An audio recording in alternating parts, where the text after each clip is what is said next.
शेतकरी आपल्या सोबत आहे। नुकतंच त्यांचं एक ट्विट आहे जे चर्चेमध्ये आहे आणि हे ट्विट आहे, रामकृष्ण हरी आपली देवगिरी बरी। दादा, आपल्या पक्षाचा एक नियम आहे, योग्य वेळी योग्य निर्णय। सभागृहात जयंत पाटील साहेबांच्या भाषणातील सूचक विधान, नेमकं काय म्हणायचं आहे?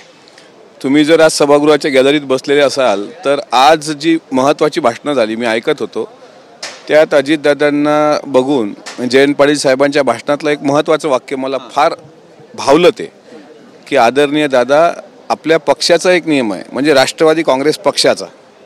राष्ट्रवादी काँग्रेस पक्ष म्हणजे अलीकडे जे 41 आमदार निवडून आल्यानंतर ज्या पक्षाने उभारी घेतली तो पक्ष। राष्ट्रवादी काँग्रेस पक्षाचा नियम आहे योग्य वेळी योग्य निर्णय। त्याच्यामुळे योग्य वेळी योग्य निर्णय जयंत पाटील साहेब घेणार आहेत आणि थोडा वेट अँड वॉच करा, महाराष्ट्राला एक चांगली गुड न्यूज भेटणार आहे असं मला वाटतं। काय गुड न्यूज काय?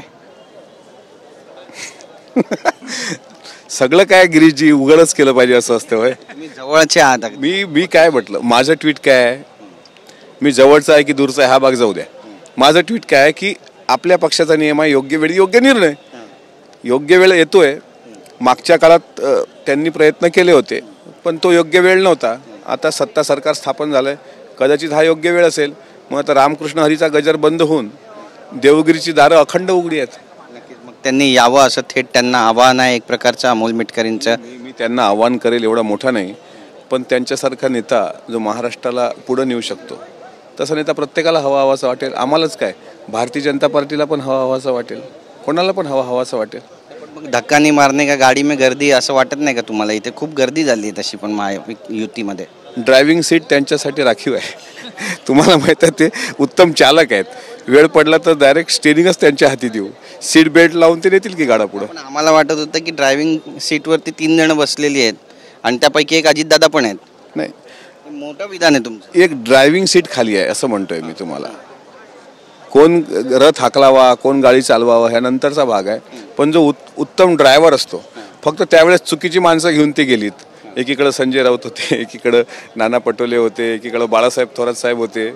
यावेळेस थोडेसे बदलतील लोक त्याबद्दल।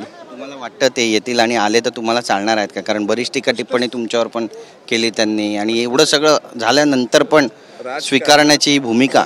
राजकारणात टीका टिप्पण्या होत असतात, पण आज त्यांनी जे महत्त्वाचं विधान सभागृहामध्ये अध्यक्षांच्या स्वागताचा ठराव मांडताना केलं, ते विधान महाराष्ट्राला खूप काही सांगून जाणार आहे। आणि मला विश्वास आहे त्या विधानाचा की आपल्या पक्षाचा नियम आहे योग्य वेळी योग्य निर्णय, या विधानाचं रूपांतर तुम्हाला कृतीमध्ये आज झालेलं दिसेल।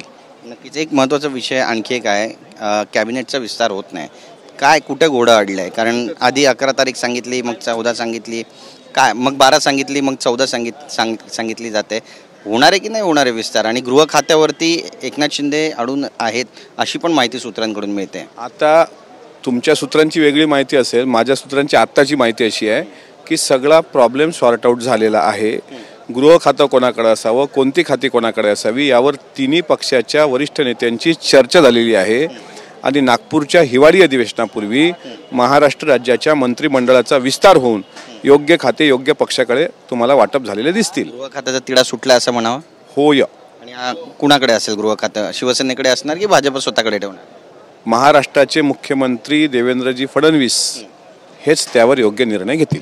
धन्यवाद आमच्याशी बातचीत केल्याबद्दल। कॅमेरा पर्सन मनीष विचारेसह गिरीश गायकवाड, TV9 मराठी, मुंबई।